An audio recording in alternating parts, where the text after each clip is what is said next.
Експертите укажуваат на потребата да се направи повторна денивелација на езерото, која последен пат е правена пред половина век. Појаснуваат дека со пренасочување на коритото на реката Сатеска во Охридското езеро се пореметија природните осцилации на водите во езерото за околу 50 сантиметри, што е своевидна катастрофа, бидејќи со тоа се намали крајбрежјето. Она што треба да се направи и што е можно поскоро, да се изврши проверка на котите кои што се определени во далечните во почетокот на 1960-тите години. Бидејќи тие коти може да се померени и не знаеме дали тие имат ефект, а тогаш станува збор за затварање хидролошки минимум, при што се ризикува за опстанокот на рибите во реката Црндрим.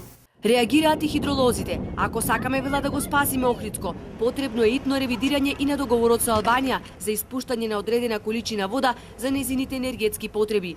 Од УХМР уште на почетокот од годинава забележале опасност од високи водостои, но нивното укажување, вклучително и за осцилациите на езерото, било попусто.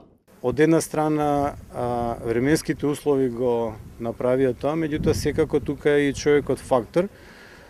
Човекот секако и меѓудржавните договори не обврзуваат за одредени работи кои што влијаат на отварањето или затварањето на вратите на езерото, затоа што нивото на езерото не треба да се злоупотребува.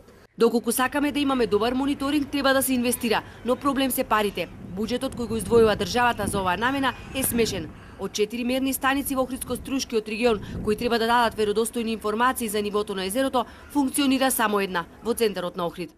Свети Наум Пештани и кај Струга станицата не е моментално во функција.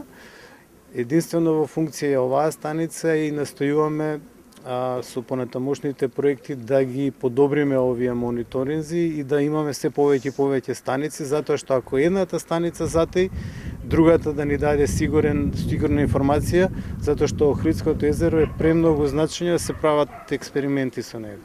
Соочени со негрижа од државата, од УХМР преку странски донации доаѓаат до средства за набавка на современи инструменти за изработка на хидролошки прогностички модел, меѓу другото и за мониторинг на езерото, кој оваа година драстично осцилира.